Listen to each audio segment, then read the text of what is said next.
Start करते बेटा हम लोग बात करते रिगार्डिंग किसके लिए बेटा फाइनल अकाउंट चैप्टर डिस्कशन हम आपके साथ कर रहे थे बेटा।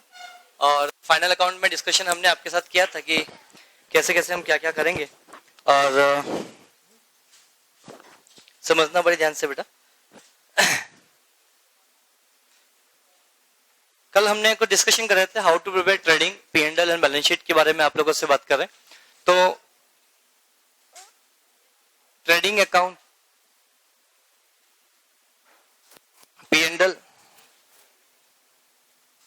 और balance sheet, trading account P&L और क्या बेटा आपके पास बैलेंस शीट के बारे में आप लोगों से हम यहाँ पे बात कर रहे हैं। तो जब मैं ट्रेडिंग अकाउंट के बारे में जब मैं आप लोगों से यहाँ बात करूंगा तो उस केस में क्या ट्रीटमेंट होगा देखें आप लोग। हमने यहाँ बताया था क्या क्या आएगा आपके पास बेटा, opening stock, purchase, direct expenses, GP, sale, CO, closing stock. Is it clear? ये जीपी यहाँ ट्रांसफर होगा, यहाँ पे सारे एक्सपेंसेस आएंगे बेटा आपके पास, यहाँ पे अदर इनकम आपके पास आएगी बेटा,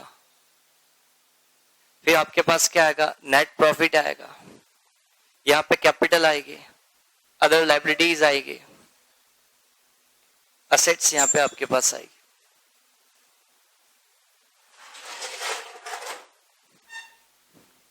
क्लियर? That's it. इस चीज के बारे में चर्चा हमने आपके साथ किया। इसी के साथ साथ कल जब मैं पढ़ा तो मैंने एक बात आपको बोली थी कि अगर अब एक कुछ चीजें हम एसेट्स के बारे में, असेट्स हम बेचेंगे तो इससे क्या इंपैक्ट पड़ेगा, तो असेट्स पे इंपैक्ट पड़ेगा क्या, डिपेंड करेगा असेट्स को हमने किस वैल्यू पे हमने बेचा उस पर डिपेंड करेगा। अब से एग्जांपल मैं आपसे एक बात और बोलता हूँ, अगर मैंने लाइबिलिटी का पेमेंट किया तो बैलेंस शीट की किस साइड पे इंपैक्ट पड़ेगा, असेट साइड पे या लाइबिलिटी साइड पे, दोनों साइड, इंक्रीज या डिक्रीज, लाइबिलिटी में डिक्रीज और असेट्स में इंक्रीज, नालायक नहीं, दोनों में डिक्रीज होगा। लाइबिलिटी का पेमेंट किया तो लाइबिलिटी क्या होगी, कम होगी, और कैश में पेमेंट किया तो कैश भी क्या होगा, कम होगा, तो असेट्स भी कम होगी और लाइबिलिटी दोनों चीजें आपके लिए क्या होंगे बेटा, कम होंगे। रिगार्डिंग में तो एग्जाम में ऐसा क्वेश्चन पूछ सकता है कि लाइबिलिटी में हम किसी लाइबिलिटी का हमने पेमेंट किया तो बताओ इफेक्ट किस साइड में आएगा, बट ऑब्वियस सी बात है असेट साइड में आएगा और लाइबिलिटी साइड। असेट्स को हमने बेचा तो इंपैक्ट किस साइड आएगा, असेट साइड या liability side, only asset side. ये पॉइंट ध्यान समझना। अब क्वेश्चन कितना लालची है देखो, ये मैंने बोला लाइबिलिटी का पेमेंट किया तो किस साइड इफेक्ट आएगा, असेट्स में भी आएगा और लाइबिलिटी में, पर असेट्स से पैसा रिलाइज हुआ, इफेक्ट किस आएगा, सिर्फ और सिर्फ असेट साइड में, लाइबिलिटी साइड भी इंपैक्ट नहीं आएगा क्योंकि असेट्स को बेचने से पैसा आएगा वो असेट साइड में ही आएगा, तो जो कुछ भी इंपैक्ट होगा वो असेट साइड में होगा। जितने की असेट्स उतने में बेची तो no effect in the balance sheet. कल बताया ना मैंने, जितने की असेट्स जितने में बेची तो नो इम्पैक्ट ऑन क्या बेटा, बस बैलेंस शीट में कुछ भी इंपैक्ट नहीं आएगा। क्या पॉइंट सभी को अच्छे से क्लियर है?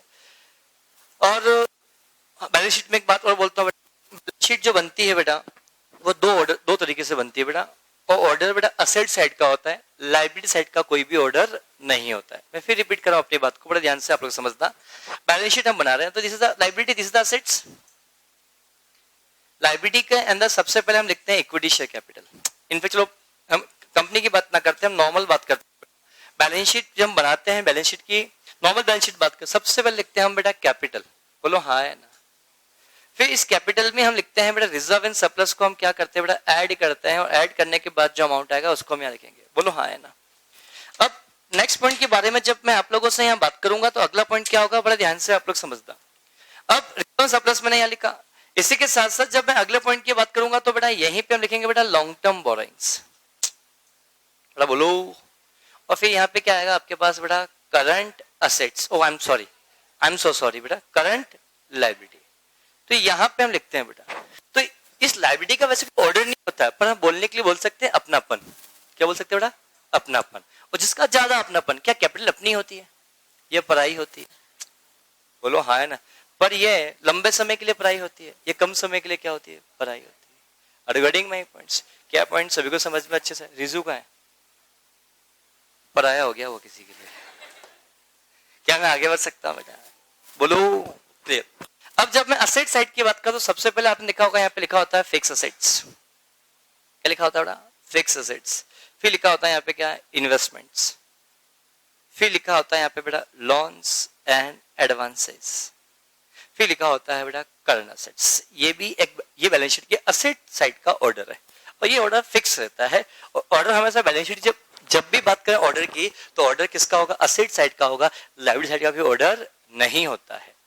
और ये जो ऑर्डर बोलते हैं इसको परमानेंसी बेसिस पर क्या बोलते हैं बेटा, परमानेंस। मतलब जो असेट जितनी ज्यादा लंबे समय रहेगी उसको हम सबसे ऊपर लिखेंगे। देखो ना बेटा फिक्स असेट्स क्या होती है, ज्यादा को बेचने से पैसा इजीली आसान नहीं मिलता, मिलता तो है पर समय लगता है बिकने में। क्या आपके पास शेयर रखे हैं, आपके पास बिल्डिंग रखी, सबसे पहले कौन बिकेगा, शेयर्स, बोलो हाँ है ना। आपके पास कैश रिलाइज करना है, मतलब यहाँ पे जिससे सबसे ज्यादा जल्दी कैश रिलाइज होगा उसको सबसे बाद में लिखेंगे, जो असेट जितनी ज्यादा परमानेंट होगी उसको सबसे पहले लिखेंगे। कभी सोचा इस बारे में, कभी आपने क्या, दिस द परमानेंट ऑर्डर, इसे परमानेंसी ऑर्डर बोलते हैं बेटा। बट ये हर बिजनेस में यूज की जाती है पर बैंकिंग बिजनेस में यूज नहीं की जाती है। सर क्या बात कर रहे हो, मैं कहा बैलेंस शीट बनने के दो ऑर्डर होते हैं। आपने कभी भी बैलेंस शीट बनते हुए ऐसे देखी नहीं होगी, पर आप तो अपनी मर्जी से कुछ भी लिख देते हो, कभी भी लिखता हूं, ऐसा बात नहीं है बेटा। पर सही तरीका बैलेंस शीट बनाने का होता है, जो असेट सबसे परमानेंट नेचर की है उसको सबसे पहले लिखो, उससे कम उससे कम उससे कम उससे कम उससे कम लिखना। देखना आप हमेशा कैश इन हैंड सबसे लास्ट में लिखा जाता है। कैश इन हैंड सबसे हाईली लिक्विड है, लिक्विड ही है, हाईली क्या, लिक्विड ही है। लिक्विड मतलब क्या, तैरता थोड़ी है क्या पैसा, ऐसा लिक्विड मतलब ऐसे आपके पास कैश में इजीली कन्वर्ट हो जाता है। तो कैश तो ऑलरेडी कन्वर्ट क्या करने, कैश तो कैश ही होता है। फिर उसके ऊपर होता है कैश एट बैंक। अगर आप कभी ध्यान से ऑब्जर्व करना, बैलेंस सबसे नीचे लिखा हुआ होता है क्या आपके पास बेटा, कैश इन हैंड, फिर उसके ऊपर लिखा है कैश एट बैंक, उसके ऊपर लिखा होता है डेटर्स, ऊपर लिखा होता है stock, loans and advances, investment and क्या आपके पास आएगा बेटा, आपके पास फिक्स असेट्स। तो ये ऑर्डर ऊपर से नीचे आता है, नीचे से ऊपर आता नहीं, बोलो हाँ है ना। तो क्योंकि हम fix assets, investment, loans advances, current assets के अंदर एग्जांपल बोलूंगा, अच्छा बोलूंगा तो मैं बोलूंगा स्टॉक, फिर बोलेंगे बेटा डेटर्स, फिर बोलेंगे हम बैंक, फिर हम बोलेंगे कि आपके पास cash. So short term investment, अरे ऐसा तो बहुत सी बातें होती हैं बेटा यार, जनरली ये एक स्टैंडर्ड तरीका है। तो ये जो ऑर्डर होता है इसको परमानेंसी ऑर्डर बोलते हैं। क्या बोलते हैं बेटा, परमानेंट, जो ज्यादा समय तक, लंबे समय तक आपका साथ देगी, सबसे पहले उसको ऊपर लिखेंगे, उसके बाद उसके बाद उसके बाद उसके बाद उसके बाद उसके बाद, बोलो हाँ है ना। अब आप ये तो बोलना सब, अब बोलोगे सबसे ज्यादा लंबे समय तो कैश रहता है हमारे पास, कैश चोरी हो गया, हो सकता है भाई असेट चोरी होना इतना आसान नहीं होता। मतलब जो बिजनेस के लिए जिसको इजीली कैश में कन्वर्ट नहीं कर सकते इसके लिए बात करते, बट यही तरीका जस्ट उल्टा हो जाता है। कभी कभी कुछ बिजनेस में कैश फिर बैंक, ये कब होता है बेटा, जब बैंकिंग बिजनेस होता है। क्या होता है बेटा, बैंकिंग बिजनेस। बैंक के लिए मेन बिजनेस क्या होता है, कैश। अगर बैंक के पास कैश नहीं है तो बैंक का बिजनेस नहीं है। आप कभी भी जाओ बेटा, सुनना है, कभी आप किसी दुकानदार के पास जाओ, हो सकता है वो मना करेगा 1 घंटे बाद पैसे लेने आना, या 10 मिनट बाद लेने आना, 2 घंटे बाद लेने आना, या 1 महीने बाद पैसा दूंगा, 2 महीने बाद दूंगा। पर किसी बैंक के पास जाओगे, बोलोगे एटीएम निकालोगे, इमीडिएटली 1000 रुपए बोलोगे तो 1000 रुपए निकल के ही आएंगे। सो हम एटीएम पे जाते हैं, मशीन खराब हो जाती है, अरे बेटा वो चीज अलग है, आउट ऑफ कैश नहीं, वो अलग है। बट आप बैंक के पास जाओ, आप बैंक को बोलोगे, आपके बैंक में अगर आपका बैंक में 5 करोड़ रुपए रखा हुआ है और बैंक को बोलोगे 5 करोड़ रुपए चेक चाहिए, बैंक इमीडिएटली आपको 5 करोड़ रुपए देगी। वो कभी भी नहीं बोले 1 घंटे इंतजार करो बाद हम पैसा अरेंज करेंगे, ऐसा कभी भी नहीं होता। तो बैंक के लिए सबसे मेन बिजनेस किसके ऊपर डिपेंड होता है बेटा, उसके ऊपर, कैश के ऊपर। तो उसके बाद कैश सबसे पहले इंपॉर्टेंट चीज है, सबसे हाईली क्या होता है बेटा, कैश। फिर क्या आएगा, बैंक। एक बैंक का पैसा किसी और बैंक में रखा हो सकता है, बोलो एक बैंक का पैसा किसी और बैंक में रखा हो सकता है, कभी सुना ही नहीं, ऐसा होता है। मान लो आप बहुत छोटे टाउन से बिलोंग करते हो, वहां पे एक बैंक होगी, बहुत छोटी बैंक है बेटा, तो उसका कुछ पैसा आपके उस गांव के पास कोई बड़ी बैंक होगी, उसके पास पैसा रखा होता है, बिकॉज ऑफ बड़ी बैंक के पास बड़ी सिक्योरिटी होती है। आप ऑब्जर्व करना बेटा, किसी एग्जाम्पल, किसी आप इंदौर में किसी बैंक के पास जाना, एक बहुत छोटा बैंक होगा, वहां पे सिक्योरिटी गार्ड एक ही होंगे, तो बड़ा बैंक होगा 2 सिक्योरिटी गार्ड होंगे, और बच्चों पे जाओगे तो वहां पे कम से कम बहुत से सिक्योरिटी, हर गेट पे क्या होंगे, सिक्योरिटी गार्ड होंगे। बट ऑब्वियसली बड़ी बात, बड़ी ब्रांच, बड़ी सिक्योरिटी, अरे गेटिंग माय पॉइंट्स। तो हम बैंकिंग बिजनेस की बात करें, ऐसा बिजनेस जिसमें कैश की रिक्वायरमेंट सबसे ज्यादा, डेली नेसेसिटी मतलब बिजनेस, कैश, बैंक। फिर हम यहाँ बात करेंगे लॉन्स एंड एडवांसेस, और फिर हम लॉन्स एंड एडवांसेस बेटा, और क्या बात करेंगे यहाँ पे बेटा, इन्वेस्टमेंट्स। फिर क्या होगा बेटा, उसके बाद स्टॉक स्टॉक तो होता ही नहीं है। स्टॉक होता है कि नोटों का 1,000 की 10 गड्डी रखी हुई है हमारे पास, ऐसा होता है क्या? गड्डी वहां पे जो होती है अल्टीमेटली कैश ही होता है, उसके पास स्टॉक वगैरह कुछ भी नहीं होता है। क्लियर? फिर उसके बाद क्या होता है बेटा, उसके बाद सबसे बाद में आता है क्या बेटा, फिक्स असेट्स यहाँ पे उसके पास आता है, और एनी अदर असेट्स, जैसे एग्जांपल प्रिंटर है उसके पास, बैंक के पास प्रिंटर भी तो होते हैं बेटा, पेन पेंसिल वगैरह जो होते हैं, स्टाम्प, जो मशीन्स वगैरह होती हैं, this is called other assets में कवर आपके पास आएगा। इनफैक्ट वहां पे बैंक के पास तो गोल्ड भी होता है। आपने सोचा होगा आरबीआई के पास गोल्ड रहता है बेटा? अरे पढ़ा होगा ना 11th-12th में यार, कि बैंक अगर जब सर पढ़ाएंगे जब भी गोल्ड रिजर्व सुना होगा बेटा। बैंक अगर कोई भी आरबीआई नई करेंसी अगर इश्यू करती है, सबसे पहले वो गोल्ड रिजर्व मेंटेन करते हैं। ऐसा थोड़ी है कि नोट छापते जाओ, ऐसा हो तो हमारी इकोनॉमी बर्बाद हो जाएगी। केनिया के अंदर क्या है, केनिया के अंदर बेसिकली क्या है, वहां पर गोल्ड रिजर्व ही नहीं है, वो नोट सिर्फ कागज पर छापते हैं, चलने 2 बार बेटा। Are you getting my words? तो ये दिस इज द कंसेप्ट। तो बेटा ये जो ऑर्डर है इसको क्या बोलते हैं बेटा, परमानेंसी ऑर्डर। इसको जो बोलते हैं बेटा क्या, लिक्विडिटी ऑर्डर। तो एग्जाम में कभी हो सकता है कि बैलेंस शीट दे देगा, बताओ कौन सी ऑर्डर है, हमें तो पता ही नहीं। इसको बोलते हैं परमानेंसी ऑर्डर, इसको क्या बोलते हैं बेटा, लिक्विडिटी ऑर्डर। या एग्जाम में क्वेश्चन हो सकता है कि कुछ भी सीक्वेंस, पहले लोन से advances, investment, stock, debtors, bank, fix assets पूछ देगा, सीक्वेंस बना के बताओ, तो आपको बताने आना चाहिए। क्या समझ में आपको आया बेटा? This is the concept of how to prepare balance sheet के बारे में हमने बात किया। क्या मैं आगे बढ़ सकता हूँ बेटा? और एक बात बोलता हूँ बेटा, हम जो P&L में एक्सपेंसेस रिकॉर्ड करते हैं, ध्यान समझने कंसेप्ट बहुत काम का है। जो कंसेप्ट जितनी बातें बात कर रहा हूँ, ये सभी कंसेप्ट नेक्स्ट चैप्टर पढ़ाने वाला हूँ एनपीओ, उसमें भी काम का है। तो समझना, वो चैप्टर में पढ़ा रहा हूँ, वो चैप्टर में कंबाइन करके पढ़ा रहा हूँ। वो चैप्टर में मॉड्यूल में पढ़ाऊंगा, बट वो उसका पढ़ने का तरीका थोड़ा सा कुछ अलग होगा। हम पढ़ेंगे बट कंसेप्ट वही रहेंगे जो हम यहाँ पढ़ रहे हैं बेटा। यहाँ पे हम प्रॉफिट मेकिंग ऑर्गेनाइजेशन के लिए प्रॉफिट निकालेंगे, पर हम आप नॉन प्रॉफिट ऑर्गेनाइजेशन की बात करें, नॉन प्रॉफिट ऑर्गेनाइजेशन प्रॉफिट तो कमाती नहीं है। तो उसके इसमें क्या होगा, हम नेक्स्ट चैप्टर में पढ़ेंगे, तब आप लोगों से मैं बात करूंगा। तो अभी सिर्फ मेरा इतना सा आपको बोलना है। क्या बोलना है, बड़ा ध्यान, फाइनल अकाउंट के बारे में आप लोगों से मैं बात करता हूं। जब मैं फाइनल अकाउंट के बारे में जब आप लोगों से यहाँ बात करूंगा, तो उस केस में ट्रीटमेंट क्या होगा, बड़ा ध्यान से आप लोग समझना। आई एम सॉरी, हम बात करते हैं P&L। बड़ा P&L में जो एक्सपेंसेस रिकॉर्ड होंगे, P&L में जो इनकम रिकॉर्ड होगी, ध्यान समझना, P&L में इनकम भी आएंगे, P&L में क्या आएगा बेटा, आपके पास एक्सपेंसेस भी आएगा। तो P&L में अगर कुछ इनकम रिकॉर्ड हो रही है, P&L में कुछ एक्सपेंसेस रिकॉर्ड होते हैं, तो ये इनकम और एक्सपेंसेस रिकॉर्ड होंगे सिर्फ और सिर्फ करंट अकाउंटिंग पीरियड से रिलेटेड ही होंगे। तो समझ में नहीं आया, करंट अकाउंटिंग पीरियड मतलब क्या बेटा? एक बात बताऊं, जब मैंने आपको बताया था फर्स्ट डे, तो हम ट्रेडिंग अकाउंट बनाते हैं। तो ट्रेडिंग अकाउंट में लिखते हैं फॉर दी ईयर एंडेड, जो भी आपकी फला डेट है। और बेटा फला डेट में अकाउंटिंग पीरियड जनरली 12 मंथ का ही होता है, इससे ज्यादा का भी हो सकता है, इससे कम का भी, depend on nature of business. पर जनरली जब अकाउंटिंग पीरियड के बारे में बात करें, तो अकाउंटिंग ऐसा कितने महीने का होगा बेटा, आपके पास 12 मंथ का ही होगा। तो अगर ये 31 मार्च 2018 लिख दिया, दैट मीन्स आप अपनी बुक्स ऑफ अकाउंट बना रहे हो बेटा 1 अप्रैल 2017 से लगाकर 31 मार्च 2018।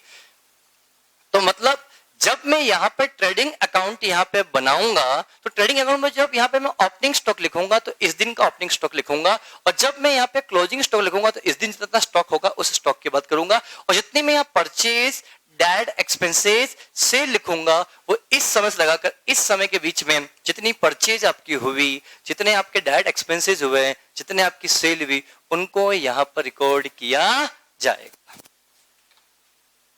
अरे यार, ये बात समझ में आई बेटा? तो मैं आपसे एक बात बोलना चाहता हूं कि हम यहाँ पे जो इनकम एक्सपेंसेस रिकॉर्ड करेंगे, वो एक पर्टिकुलर टाइम पीरियड का, पर्टिकुलर टाइम पीरियड क्या, डिपेंड ऑन दिस डेट। अगर 31 मार्च लिखा है तो 31 मार्च, अगर ये 31 दिसंबर 2018 लिखा है, दैट मीन्स मेरे पास ओपनिंग स्टॉक कब का आएगा, 1/1/2018 से लगाकर 31 दिसंबर 2018। क्या मेरी बात समझ में आई आपको बेटा? 31 मार्च 2018 की बात करूंगा, तो 1/1/2018 लगाकर 31 मार्च 2018 के बारे में आप लोगों से मैं यहाँ पे बात कर रहा हूं। तो मैं आपसे यहाँ पे ये बोलना चाह रहा हूं कि 31 मार्च 2018 यहां से लगा के यहां तक के बारे में चर्चा हमने आपके साथ किया, तो बोलो। तो मैं आपसे ये बोलना चाहता हूँ इस चीज को, तो इस समय के बीच में जितने आपने परचेज की, सेल की, एक्सपेंसेस के, वो यहाँ पर आएंगे और एक 2018 दिन स्टॉक था वो यहाँ पे आएगा और 31 दिसंबर 2018 के दिन जितना स्टॉक बचा होगा वो यहाँ पे शो किया जाएगा। Are you getting my point? तो सेम केस विथ ईयर। तो ये फॉर द ईयर एंडेड लिखने का तरीका होता है, ये बताता है कि जब आपका साल अंत हो रहा है, वो साल अंत कब हो रहा है बेटा आपके पास 31 दिसंबर 2018, तो मतलब यहां से लगा के यहां तक की अकाउंटिंग करनी। अगर 31 मार्च 2018 लिखा है तो इसका मतलब ये होता है कि हम इतने समय के ही यहाँ पे एक्सपेंसेस इनकम रिकॉर्ड करेंगे, इसके पहले की इनकम, इसके बाद की इनकम को हमें रिकॉर्ड करने की आवश्यकता नहीं है। और ये लॉजिक है, क्लोजिंग स्टॉक हम यहाँ पे नहीं लिखते हैं बिकॉज ये क्लोजिंग स्टॉक नेक्स्ट ईयर का स्टॉक बनने वाला होता है और क्लोजिंग स्टॉक ये खर्चा तो हमने इस साल ही किया होता है। क्लोजिंग स्टॉक हम परचेज नहीं करते हैं। अगर बोला स्टॉक, क्लोजिंग स्टॉक हम परचेज करते हैं, अरे क्लोजिंग स्टॉक परचेज करते हैं क्या कभी? क्या नहीं, क्लोजिंग स्टॉक हम कभी भी परचेज नहीं करते हैं। क्लोजिंग स्टॉक अल्टीमेटली हम परचेज करें तो उसी का अंदर क्या होता है? पार्ट होता है। अरे हाँ है ना, तो इसलिए हम इस परचेज में से, मैं कल बताया था ना एग्जांपल, 100% 70%, तो 30% का एक्सपेंसेस नेक्स्ट अकाउंटिंग पीरियड का है ना, यहाँ रिकॉर्ड नहीं होना चाहिए, तो 30% का से लेस कर देंगे, तो नेक्स्ट ईयर का ओपनिंग बनेगा, नेक्स्ट ईयर का ओपनिंग बनेगा, मतलब ये एक प्रकार से एक्सपेंसेस है, ये लिख दिया हमने, एक्सपेंसेस का ही क्या बन गया बेटा? बेसिकली वो पार्ट बन गया। कुछ समझ में आ रहा है? और गेटिंग माय पॉइंट्स? भाई यही बात जब मैं बात करता हूँ P&L के लिए, तो हम P&L बनाएंगे तो P&L की भी हेडिंग क्या लिखते हैं बेटा? प्रॉफिट एंड, आप सिर्फ ये पता है कि हम प्रॉफिट लॉस अकाउंट बनाएंगे तो ये लिखते हैं, लिखते क्यों है ये पता भी होना चाहिए। 31 मार्च 2018, दैट मींस व्हाट? वही बात है, मतलब 1 अप्रैल 2017 से लगाकर 31 मार्च 2018 के बीच में जितने भी खर्चे होंगे वो खर्चे लिखेंगे, खत्म। इस समय में जितनी भी आपकी इनकम होगी उस इनकम को लिखेंगे, और ये लिखने, खर्चे लिखने हैं, इनकम लिखनी है, depend on method of accounting. और मेथड ऑफ अकाउंटिंग मतलब समझना, हेलो, मेथड ऑफ अकाउंटिंग के बाद, हेलो, मेथड ऑफ अकाउंटिंग की बात करता हूं, दो तरह की मेथड ऑफ अकाउंटिंग होती है। पहला कौन सा? Accrual system. सेकंड कौन सा आपके पास? कैश। इसी एक्रूअल सिस्टम को मर्केंटाइल बेसिस भी कहा जाता है। तो कैश सिस्टम की बात करते हैं, तो सिस्टम क्या बोलता है? अगर मैं, सुनना ध्यान से, कैश सिस्टम क्या बोलता है? अगर मैं अपनी books of account cash system में मेंटेन कर रहा हूं और मैं P&L बना रहा हूं फॉर द ईयर अंडर 31 मार्च 2018 का, तो इसका मतलब कैश सिस्टम पे अगर मैं कर रहा हूँ तो इसका मतलब ये होगा कि 1/4/2018 से 31 मार्च, नहीं 17 से लगाकर 31 मार्च 2018, 1/4/2017 से 31 मार्च 2018, ये जो आपके पास इस समय में जितना भी आपने एक्सपेंसेस का, सुनना प्लीज, मेरी बात समझना, कंफ्यूजन ना हो, मैं अभी कैश सिस्टम की बात कर रहा हूं। अगर books of account cash system maintain किया जाता है तो कैसे मेंटेन किया जाता है, अगर एक्रूअल सिस्टम मेंटेन किया जाता है तो कैसे मेंटेन किया जाता है, इस चीज के बारे में समझना है। आपको ये नहीं पता, बस आप अकाउंटिंग किए जाते हो। अकाउंटिंग करने की दो अप्रोच होती है, आप अकाउंटिंग करोगे तो कैश सिस्टम पे या किसके बेसिस पे बेटा? एक्रूअल सिस्टम पे। बस आपको ये पता कैश सिस्टम पे होता है, कैश बेसिस रिकॉर्ड करते हैं, पर कैसे डोंट नो। एक्रूअल सिस्टम क्या होता है? दोनों चीज क्या। हम कैश सिस्टम के बारे में जब बात करते हैं तो मान लो मैं P&L बना रहा हूं फॉर द ईयर एंडेड 31 मार्च 2018, तो इसका मतलब, बट ऑब्वियसली बात, यहाँ पे एक्सपेंस आएंगे, यहाँ पे इनकम आएगी बेटा। तो जब एक्सपेंस रिकॉर्ड करूंगा तो इस समय के बीच में जिन एक्सपेंसेस का मैंने पेमेंट किया होगा, बात खत्म। मैंने क्या बोला? इस समय में जिन एक्सपेंसेस का मैंने क्या किया होगा? पेमेंट किया। ये एक्सपेंसेस फ्यूचर के लिए किया हो, चाहे एक्सपेंसेस प्रेजेंट के लिए किया हो, चाहे एक्सपेंसेस पास्ट के लिए किया हो, इस बात से बिल्कुल फर्क नहीं पड़ता। हम तो एक्सपेंसेस रिकॉर्ड कर देंगे अगर हमने पेमेंट किया होगा तो, और हमें इनकम मिली फ्यूचर की, प्रेजेंट की या पास्ट की, इस बात से फर्क नहीं। जितना पैसा हमें इनकम के रूप में इस साल मिल रहा है, फ्यूचर के लिए मिल रहा है या पास्ट के लिए मिला है, या फ्यूचर के लिए मिल रहा है या प्रेजेंट के लिए मिल रहा है, इस बात से हमें बिल्कुल भी फर्क नहीं पड़ता है। हमें तो इनकम मिली, डेबिट क्रेडिट कर दो, बात खत्म। That's the very important points. ये चीज ध्यान समझना बेटा, कैश सिस्टम ये बोलता है, बट हम कैश सिस्टम कभी अडॉप्ट नहीं करते हैं बिकॉज ऑफ, हम जब भी हम एक्सपेंसेस या इनकम रिकॉर्ड करते हैं तो मैचिंग कंसेप्ट को फॉलो करते हैं। तो बेटा मैचिंग कंसेप्ट, तो जिस समय की इनकम उस समय का खर्चा आना चाहिए, जबकि कैश सिस्टम ये फंडा फॉलो नहीं होता है। सर कैसे? क्योंकि मान लो इस समय कुछ खर्चा हुआ, उस खर्चे को हमने पेमेंट ही नहीं किया, मान लो इस समय में कोई सैलरी ड्यू हो रही है, वो सैलरी का हमने पेमेंट नहीं किया, तो कैश सिस्टम में तो क्या होता है, पेमेंट करोगे तो रिकॉर्ड करना है। और पिछले साल की सैलरी आप इस साल पे कर रहे हो, और इस साल की सैलरी अभी तक पे ही नहीं किया, तो पिछले साल की सैलरी आपने इस साल पे किया, पेमेंट इस साल हुआ ना, खर्चा रिकॉर्ड कर दो। बट खर्चा इस साल का पिछले साल का है, पिछले साल, और हम रिकॉर्ड कम किया हमने साल का।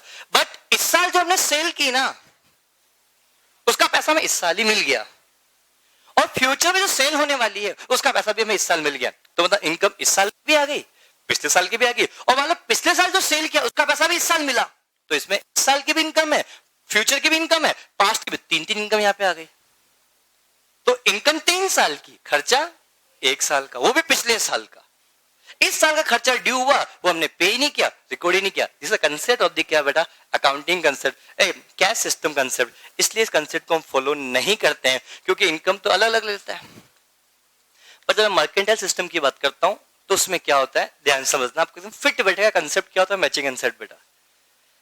अगर हम एक्रूवल सिस्टम की बात करें या मर्केंटाइल बोला, ये दोनों एक ही है। हम जनरली जो अकाउंटिंग करते हैं हमेशा, जो आप लोग बचपन से अकाउंटिंग सीखते आ रहे हो, उस सिस्टम को बोलते हैं क्या बेटा, एक्रूवल सिस्टम। भाई एक्रूवल सिस्टम होता क्या है सर, सुनो ध्यान से बेटा। एक्रूवल सिस्टम में यह होता है कि इस समय के में जितने भी खर्चे हुए, चाहे इनका पेमेंट हुआ हो या नहीं हुआ, इस समय के बीच में जितने भी खर्चे हैं, ये 1 अप्रैल 2017 से 31 मार्च 2018 के बीच में जितने भी एक्सपेंसेस दिख रहे हैं, चाहे इनका एक्चुअली पेमेंट हुआ हो या नहीं हुआ हो, इस बात से फर्क नहीं पड़ता, इन खर्चों को यहां पे रिकॉर्ड करो। बट इस समय में अगर पुराना खर्चा इस साल पे किया है या फ्यूचर खर्चा इस साल पे किया, भली पेमेंट आपने इस समय में किया है, इस खर्चे को आपको रिकॉर्ड करने की आवश्यकता नहीं है। समझ में, इधर का मतलब पुराना, इधर का मतलब समझ में, इधर का मतलब यहां समझ में। तो मेरी बात समझना, इस समय के बीच में जितना भी खर्चा हो रहा है, ये खर्चा ड्यू हो गया, ये खर्चा ड्यू हो गया, बट इसका पेमेंट नहीं हुआ, डजंट मैटर, इस बात से बिल्कुल फर्क नहीं पड़ता। खर्चा ड्यू हुआ ना, पेमेंट नहीं किया ना, कोई बात नहीं, खर्चा रिकॉर्ड कर दो। बट पुराना खर्चा यहां पे किया, फ्यूचर खर्चा यहां पे किया, डजंट मैटर, भले पेमेंट किया ना, कुछ फर्क नहीं पड़ता, उस खर्चे रिकॉर्ड नहीं करते हो। क्यों नहीं करते हो? Because of matching concept. हमें इस समय के ही इनकम को यहां लिखना है, इस समय का ही खर्च लिखना है, इसको बोलते हैं मैचिंग कंसेप्ट। आपको तो ये पता, आउटस्टैंडिंग को ऐड कर दो, प्रीपेड को लेस कर दो, ओपनिंग, बस। भाई क्यों? अगर मान लो आपने सैलरी का पेमेंट किया, मान लो, सुनना है इनसे, जो आपको पता है उसी की बात करता हूं मैं आप लोगों से। मान लो आपने सैलरी का पेमेंट किया 10,000 रुपए का, और इस सैलरी में 2,000 की सैलरी पिछले समय की है, तो आपको ये रटाओ, ओपनिंग आउटस्टैंडिंग सैलरी को ऐड करते हैं, क्लोजिंग आउटस्टैंडिंग को ऐड करते हैं। ऐसा कुछ क्या है? मुझे भी नहीं, गलत तो नहीं बोला कुछ मैंने? ऐसा ओपनिंग को हम क्या करते हैं, लेस करते हैं, क्लोजिंग को हम क्या करते हैं बेटा, ऐड करते हैं।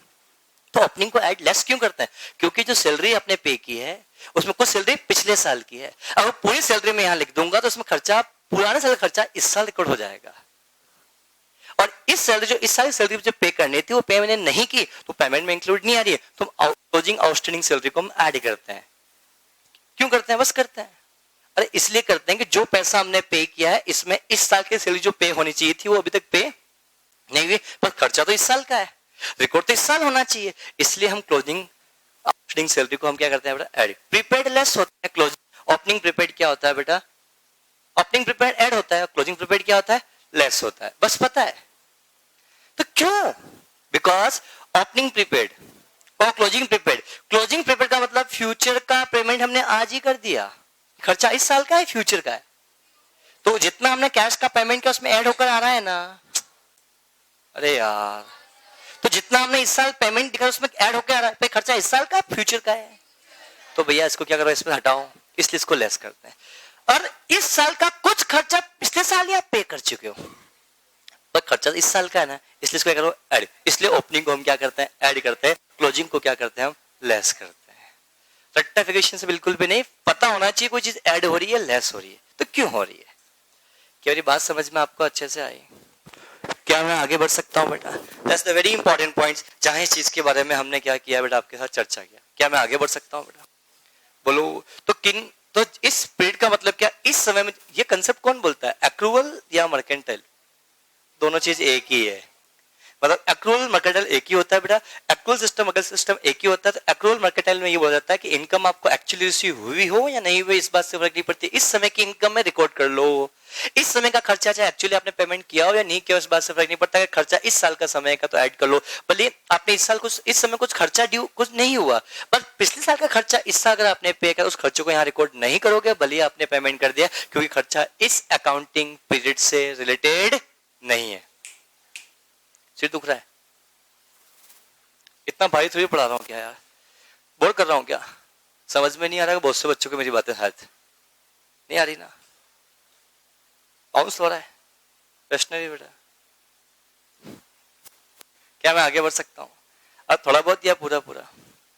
श्रवण कुमार सर यार कभी कभी आता हूँ, कभी कभी मैं बाउंस फेंकते हो आप तो सर यार, बैटिंग करने की इच्छा ही नहीं होती, इसलिए मैं रेस्ट भी रहता हूँ मैं। क्या पॉइंट सभी को क्लियर है? क्या मैं आगे बढ़ सकता हूँ? क्लियर? That's the point. ये कुछ बातें डिस्कशन के साथ की। Now come to question number, ये कुछ बातें बोल दी बेटा सिर्फ ऐसे। हाँ क्या हो? बोलो बोलो बोलो। हाँ ना, कम टू क्वेश्चन नंबर 5 मैंने नहीं 6 मैंने आपको होमवर्क में दिया था। क्वेश्चन नंबर 6 में फटाफट से आते हैं बेटा। क्लियर? क्वेश्चन नंबर 6 हमारा होमवर्क था बेटा। पेज नंबर क्या है नोट्स का यार? और क्या बात है अंजलि, जगह का कमाल है बेटा वो है। यहाँ पढ़ने में मन लगता है थोड़ा बहुत कि नहीं लगता है? अकाउंट पर इंटरेस्ट डेवलप हो रहा है? पेज में कौन सा बोला आपने? वापस बोलना एक बार। ठीक है चेतना, आप ठीक हो?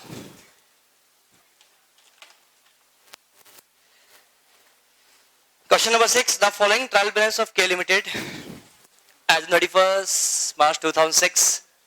क्वेश्चन में आपके पास गिवन था capital drawings opening stock purchase including flat wages 11 month up to 29th of February 2016, sales, salary, miscellaneous expenses, creditors, investment, discount received, debtors, bad debts, provision for debts, building, machinery, furniture, commission, sale, interest on investment, insurance and bank balance। Question में आपके पास यहाँ पर given है। Closing stock rupees 2,25,000, machinery worth rupees 50,000 purchased on the 1st August 2015 was shown as a purchase. Commission is payable at the rate of 2.5% on sale and write off bad debts rupees 10,000, create provision for bad debts rupees 5% of debtors and depreciate building by 2.5%, machinery and furniture at 10%, prepare trading P&L balance sheet on 31st March 2016। Question खत्म, solution खत्म नहीं हुआ है। Start करते बेटा। एक बात बोली थी, ट्रायल बैलेंस के आइटम कितने इफेक्ट बेटा? सिंगल इफेक्ट, क्योंकि इन सभी आइटम के डबल इफेक्ट ऑलरेडी दिए जा चुके होते हैं, क्योंकि सभी आइटम के डबल इफेक्ट देने के बाद ही ट्रायल बैलेंस बनता है, इसलिए इसके वापस से डबल इफेक्ट देने की आवश्यकता नहीं होती है। दूसरा, बैलेंस शीट में जब हम बात करेंगे एडजस्टमेंट के हमें डबल इफेक्ट देने होते हैं। क्यों देने होते हैं? क्योंकि ये आइटम को हम लिखना ही रह गया है, इनको तो हमें रिकॉर्ड करना बाकी है। क्या ये पॉइंट सभी को अच्छे से क्लियर है? जवाब दो।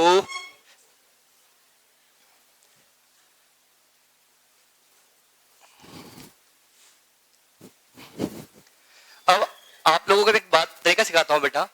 आप लोग हालांकि तरीका आप नहीं भी सीखोगे काम चल सकता है। आप लोग जब ट्रेडिंग P&L बैलेंस शीट बनाते हो तो आप पहले ट्रेडिंग बनाते हो, फिर आप P&L बनाते हो, फिर क्या बनाते हो? बैलेंस शीट बनाते हो। पर तरीका यूज मत किया करो, ये तरीका गलत तरीका होता है। आप ट्रेडिंग P&L बैलेंस शीट तीनों एक साथ बनाया करो। हम तो ऐसा ही करते हैं सर, आप हमारा कॉपी कर रहे हो और हमें बोल रहे हो। क्वेश्चन नंबर कौन सा बेटा? ये 6। क्वेश्चन नंबर 7 बिना बोले आपका होमवर्क है। क्वेश्चन नंबर 8 बिना बोले आपके लिए क्या बेटा? होमवर्क है। आपने बोल भी दिया है क्वेश्चन नंबर 7 और 8 क्या आपका बेटा? होमवर्क है।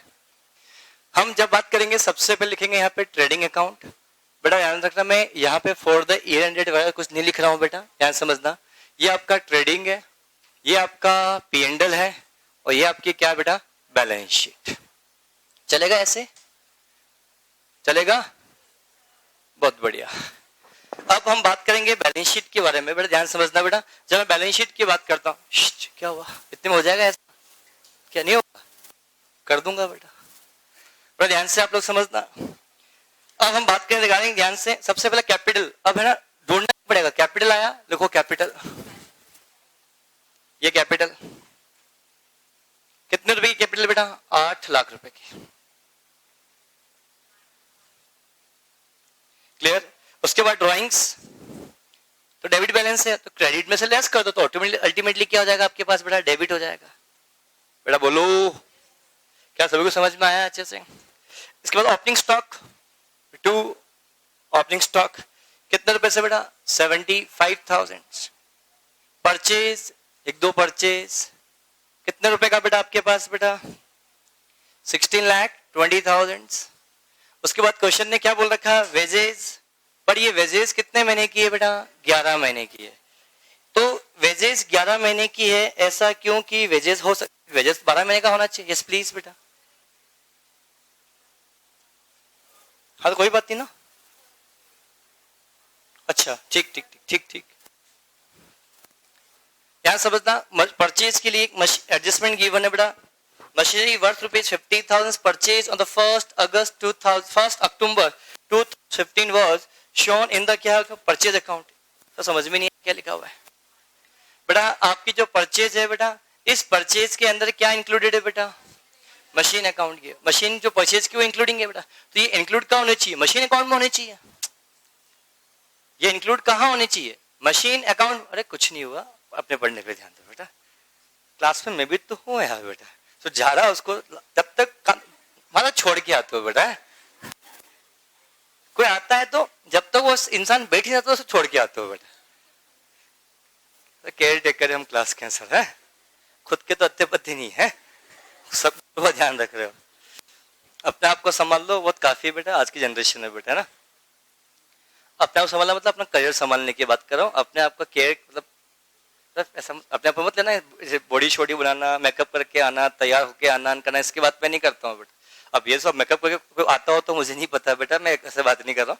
पर जनरली मैं आपको बोलना चाहूंगा, अपने करियर पे कंसंट्रेट करो, बहुत ज्यादा जरूरी है बेटा। वो केयर टेकर होता है आपके लिए। अपने करियर पे कंसंट्रेट करोगे तो आपको बहुत ज्यादा फायदा मिलेगा आपको। एनीवे, नाउ वेजेस के बारे में आप लोगों से यहाँ बात करता हूँ। वेजेस कितने रुपए का आपके नहीं सॉरी मशीनरी की बात कर। मशीन कितनी परचेज की बेटा? 50,000 की एक मशीन परचेज की। मशीन को आपने कहाँ पे डेबिट कर दिया? परचेज में डेबिट कर दिया, जबकि डेबिट कहाँ करना चाहिए था? मशीन में। तो मशीन में डेबिट करो और परचेज में क्या करो? क्रेडिट करो। तो क्रेडिट करना मतलब क्या करना? लेस करना। तो 16-20 की जगह हम कर देंगे बेटा यहाँ पे 15,70,000 रुपए, 15,70,000। समझ में आया? समझ में? 15,70,000 हिंदी बोली थी, समझ में आई ना?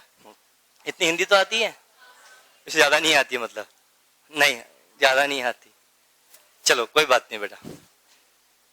अब मशीन जब हम लिखेंगे, सुनो सुनो सुनो, जो मशीन आएगी उस मशीन में हम 50,000 रुपए क्या कर देंगे बेटा? आपके यहाँ पर ऐड कर देंगे। क्या पॉइंट सभी को अच्छे से क्लियर है? वेजेस के बारे में आप लोगों से यहाँ बात करता हूँ, उस केस में ट्रीटमेंट क्या होता है बड़ा ध्यान से आप लोग समझना। वेजेस 11 महीने का ही लिखा है, जबकि वेजेस तो पूरे 12 महीने का होना चाहिए। और ये वेजेस 11 महीने का ही है, मतलब हमने 1 महीने का पे करना अभी भी क्या होगा बेटा? बाकी होगा। तो आपको पता 66,000 फॉर 11 मंथ के लिए है, तो 72,000 तो 12 मंथ के लिए होगा बेटा। ये आ गया आपके पास वेजेस 12 मंथ का। मैंने लिखा, अब समझ में मैंने क्यों लिखा 12 मंथ का? Because of the for the year ended की हम बात कर रहे हैं बेटा। तो बेटा 6,000 पे करना बाकी है, तो हमारी लाइबिलिटी है या एसेट्स? तो आउटस्टैंडिंग वेजेस कितना बेटा? 6,000 रुपीज। Is it clear? उसके बाद सेल्स की बात करते हैं। सेल्स कितने रुपए का है बेटा आपके पास? 23 लाख रुपीज का आपके पास क्या गिवन है बेटा? सेल्स। सेल्स के बाद नेक्स्ट क्या गिवन है? सैलरी। सैलरी आपका एक्सपेंसेस है, तो कितने रुपए का सैलरीज गिवन है बेटा? 1,40,000 रुपीज का आपके पास क्या गिवन है बेटा? सैलरी। मिसलेनियस एक्सपेंसेस गिवन है बेटा कितने रुपए का बेटा? 60,000 रुपीज का। डेबिट कर दो। क्रेडिटर्स दे रखा है, तो क्रेडिटर्स लिख दिया हमने, कितने रुपए का आपके पास बेटा? 3,10,000 रुपीज का हमने यहाँ क्रेडिटर्स लिख दिया। इन्वेस्टमेंट है आपके असेट्स है, तो इन्वेस्टमेंट को हमने यहाँ लिख दिया कितने रुपए से बेटा आपके पास? 5 लाख रुपीज से, 1 लाख रुपीज से बेटा। डिस्काउंट रिसीव्ड लिखा तो ये बाय डिस्काउंट रिसीव्ड होगा बेटा कितने रुपए से? 15,000 रुपीज से आपकी इनकम है, तो क्रेडिट साइड में जाएगा। डेटर्स आपके असेट्स है, डेटर्स को हमने यहाँ लिख दिया। डेटर्स को मैं इनर कॉलम में लिख रहा हूँ कितने रुपए से बेटा? 2,50,000 रुपए से, क्योंकि हमें इसमें कुछ उठा पटक करनी पड़ेगी। डेटर्स के बाद बेड डेप्स, तो बेड डेप्स कितने रुपए का आपके पास बेटा 15,000 रुपए का, ये हमने लिख दिया। इसका सिंगल इफेक्ट होगा, डबल इफेक्ट नहीं होगा। Are you getting my points? नीचे भी एक बेड डेप्थ दिख रहा है, जब आएगा तब उसकी बात करेंगे, अभी दिमाग लगाने की आवश्यकता नहीं है। पर नीचे जो बेड डेप्थ दे रखा है इसके डबल इफेक्ट होंगे, क्यों? एडजस्टमेंट में गिवन है, वो अदर देन इसके अलावा इंफॉर्मेशन होगा, मतलब उस बेड डेप्थ के डबल इफेक्ट होंगे। ये जो आपका बेड डेप्थ है, ये बेड डेप्थ ऑलरेडी लेस किया जा चुका होगा, हमें वापस करने की आवश्यकता नहीं है फ्रॉम डेटर्स। बट नीचे जो additional information debtors bed depth दिख रहा है उसको हमें डेटर्स में से लेस करना पड़ेगा, कि वो एडिशनल इंफॉर्मेशन का पार्ट है, मतलब ये अभी तक रिकॉर्ड होना बाकी है, तो इसके डबल इफेक्ट देने पड़ेंगे। एक इफेक्ट कहां जाएगा? P&L में, एक इफेक्ट कहां होगा? डेटर्स में से माइनस किया जाएगा। अब आया समझे बेटा? क्लियर? अब प्रोविजन फॉर बेड डेप्थ दे रखा है, तो प्रोविजन फॉर बेड डेप्थ क्या है? आओ सुनो ध्यान से, सुनो, ये पीबीडी कितने रुपए का बेटा? 8,000 रुपीज का मैंने यहां लिखा। अब वेट करना, इसको समझाऊंगा कुछ देर के बाद, इसके लिए दिमाग मत लगाना बेटा, ध्यान समझना। बिल्डिंग है कितने रुपए की बेटा? 3 लाख रुपए की। तो जहां पे आपके पास बिल्डिंग दिख रहा है, बिल्डिंग को लिखो 3 लाख रुपए बेटा, इसके लिए डेप्रिसिएशन लिखेंगे बेटा। फिर बिल्डिंग के बाद क्या देख रहेगा? मशीनरी। मशीनरी कितने रुपए का था आपके पास बेटा? 5 लाख रुपए का, तो 5 लाख रुपए का मशीनरी हमने यहाँ पे लिख दिया। उसके बाद नेक्स्ट बात क्या? फर्नीचर की बात करेंगे, तो फर्नीचर यहाँ पे आपके पास आएगा, कितना आएगा आपके पास बेटा? 40,000 रुपीज का फर्नीचर। बाहर मत लिखो, इसमें भी कुछ एडजस्टमेंट है बेटा, तो ठीक है, बाद में काट करके नेट लिख देंगे, जगह नहीं है अपने पास। कमीशन ऑन सेल खर्चा है या इनकम? एक डेबिट दिखा है तो दिमाग लगाने की आवश्यकता नहीं। कमीशन कितने रुपए का है बेटा? 45,000 का। इंटरेस्ट ऑन इन्वेस्टमेंट, ये आपकी इनकम है बेटा, कितने रुपए की बेटा? 12,000 रुपए की, ये यहां पर आएगा। अब ध्यान समझ, इंश्योरेंस बेटा 24,000 रुपीज का इंश्योरेंस, यही ना? और बेटा इंश्योरेंस कब तक का है? 1/4/2015 से लगाकर 31 मार्च 2016 तक। पर जो इंश्योरेंस 24,000 रुपए दिख रहा है वो यहां से लगाकर यहां तक का है, कितना बेटा? 24,000 रुपीज। 3 मंथ, 12 मंथ, तो बेटा ये तो आपने 15 मंथ का पे कर दिया। अरे तो हमें तो 12 मंथ का ही रिकॉर्ड चेक करना पड़ेगा। अरे हमें अभी मैंने बताया था फॉर द ईयर तो 12 मंथ का ही होना चाहिए, पर हमने तो यहां तक का पे कर दिया। कहां तक का? 31 जुलाई 2000।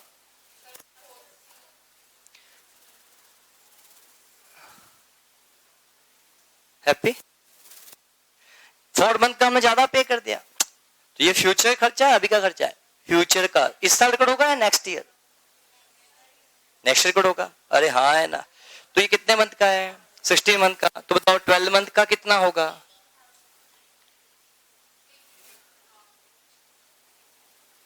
तो 18,000 खर्चा इस समय का है, 6,000 खर्चा क्या है? फ्यूचर का है। तो P&L में खर्चा कितना रिकॉर्ड होगा बेटा? 18,000 रुपए।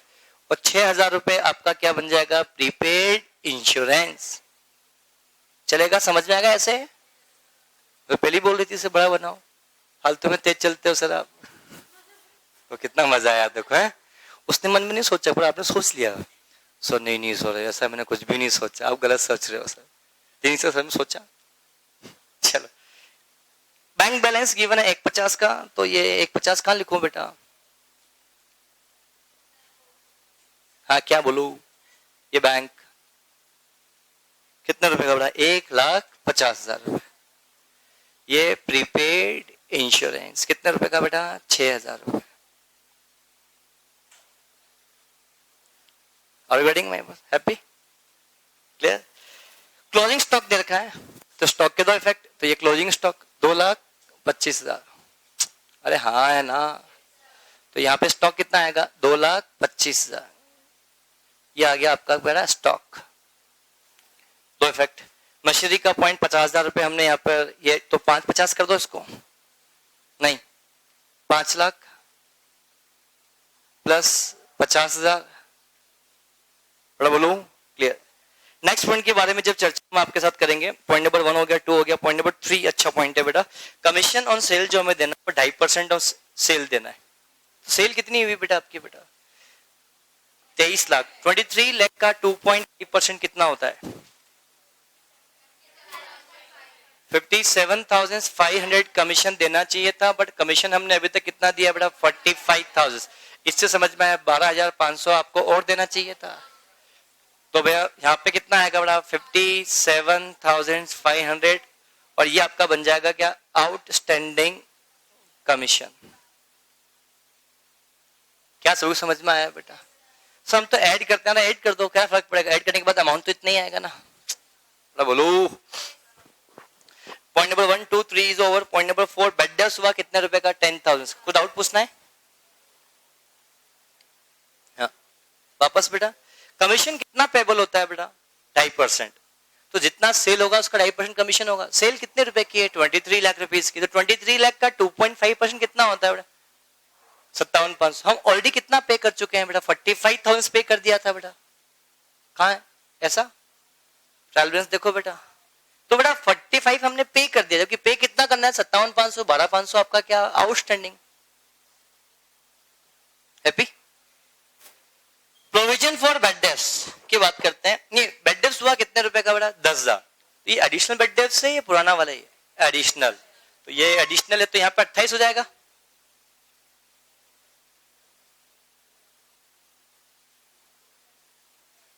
यहाँ 25 हो जाएगा। इसका दूसरा इफेक्ट कहां जाएगा? बेड डेप्स से अब डेटर्स से पैसा आपको मिलेगा नहीं। डेटर्स क्या हो गया? कम हो जाएंगे। तो डेटर्स से कम कर दो, कितना हो जाएगा? तो ये 240 हो जाएगा। अरे हाँ या ना? ठीक है। अब इसके बाद क्वेश्चन बोलता है कि हमें तो प्रोविजन फॉर बेड डेप्स बनाना है 5%। तो 5% किसका होगा? 240 का होगा या 250 का? 240 का 5% कितना होता है? 12,000। 12,000 प्रोविजन होना चाहिए। ऑलरेडी प्रोविजन कितने रुपए का है? 8 का। हमें कितना चाहिए? 12। तो बेटा 4,000 से और बनाना है। अरे हाँ है ना? तो 4,000 का लिख दिया हमने यहाँ पे प्रोविजन फॉर बेड डेप्स। समझ में आया कि नहीं आया बेटा? अरे हाँ है ना? That's it. अब क्या बचा है इसके बाद? कुछ भी नहीं। क्या बचा? डेप्रिसिएशन। डेप्रिसिएशन की बात कर, बिल्डिंग पे डेप्रिसिएशन लगाना है। बिल्डिंग बिल्डिंग कितने रुपए की थी बेटा आपके पास? 3 लाख का। कितना परसेंट बेटा? 2.5%। How much? बिल्डिंग के बाद हम क्या बात करेंगे बेटा आपके पास? फर्नीचर 40,000 का है। 10% से कितना होगा? 4,000। फर्नीचर के बाद नेक्स्ट क्या होगा बेटा आपके? कितने रुपए का? देखो 5 पे तो 10% से पूरा साल भर का लगेगा बेटा। बट आपने 50,000 की मशीन और परचेज की बेटा, उसपे 6 मंथ का ही लगेगा, क्योंकि वो साल के दौरान बीच में परचेज की थी बेटा। कितना आएगा? तो कुल डेप्रिसिएशन कितना आया? 52। तो टोटल डेप्रिसिएशन कितना आया बेटा?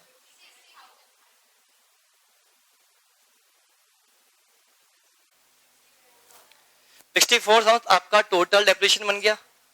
इसका एक इफेक्ट हुआ। दूसरा इफेक्ट क्या होगा बेटा? असेट्स की वैल्यू में से आपको कम करना बेटा। बोलो।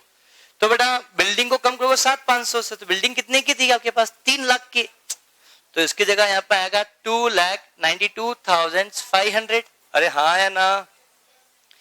फर्नीचर कितने का था? 40,000 का। तो फर्नीचर कितने का आएगा? 36,000 का आपके पास आएगा। मशीन 550 की थी। 550 में से कितना गया? 52,500। कितना आएगा? 4,97,500। क्या सभी को समझ में आया? और बैलेंस शीट टेली है बेटा। सर क्या बात करो, आओ चेक कर लेते हैं। फटाफट स्पीड रखिएगा। यहां जीपी कितना आ रहा है? 8 लाख। ये 8 लाख 8,000 यहां आ जाएगा। एनपी कितना आ रहा है? 565 5,06,500। वापस बेटा एक बार। नहीं यार, गलत है बेटा।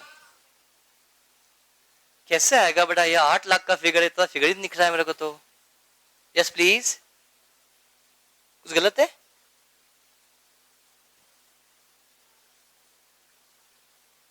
ओजस्वी क्या कर रहे हैं बेटा अपन? सर देख रही हूं मैं। 4,21,000। 4,66,000। मैं निकाल लूँ कैलकुलेटर? तकलीफ बेटा, दिक्कत हो रही होगी बेटा ओजस्वी बेटा, मैं निकाल देता हूँ कैलकुलेटर। कहाँ है कैलकुलेटर? तो इतना टाइम क्यों क्वेश्चन खत्म होने के बाद? बैठे समझाता हूँ बेटा, एक बार देख लो। हाँ समझाता हूँ, कैलकुलेशन चेक करो एक बार फटाफट से। सही है, मैं 2 मिनट लेता हूँ बेटा, है ना? तो ये प्रॉफिट कहाँ ऐड होगा बेटा? 4,66,500, 8 लाख प्लस दिस वन तो 12,06,500। इन सबका सम करो। 12,500, 12,06,500, 3,10,000 प्लस 6,000, 15 लाख। और सबसे मजे की बात, ये लाइबिलिटी साइड टोटल है बेटा, इन सब का सम करो, ये भी इतना ही आ रहा है। देखो आएगा यार, ये 15,35,500 है, एग्जैक्ट है। इन करो, इन सब का इतना भी आएगा।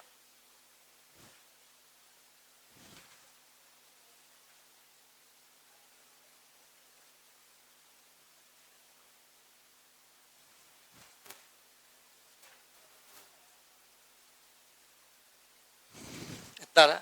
अब सुनना बेटा अंजलि, बैड डेट्स ऑलरेडी 15 लिखा था, ठीक है ठीक है, 10,000 और हुआ तो अब यहाँ 25 हो गया। तो बेटा बैड डेट्स होने से डेटर्स और कम होंगे और बढ़ेंगे? कम होंगे बेटा, डेटर्स तो कम होंगे ना। पहले डेटर्स कितने थे? 250, 10 के बैड डेट्स और हो गए तो 240 बचे ना। अब क्वेश्चन ने बोला 5% से और बनाना है, तो 2,40,000 का 5% कितना होता है? 12,000। 1 मिनट बेटा, 12,000। तो बेटा 12,000 और मेंटेन होना चाहिए, बस जबकि ऑलरेडी प्रोविजन कितना रखा हुआ है, तो कितना का और बनाएंगे?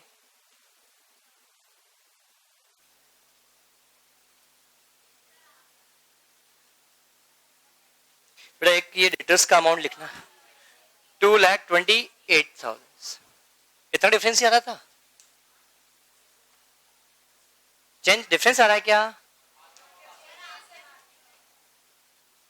और समझ में आया बेटा? बोलो। आज के लिए इतना ही, thank you, have a good day.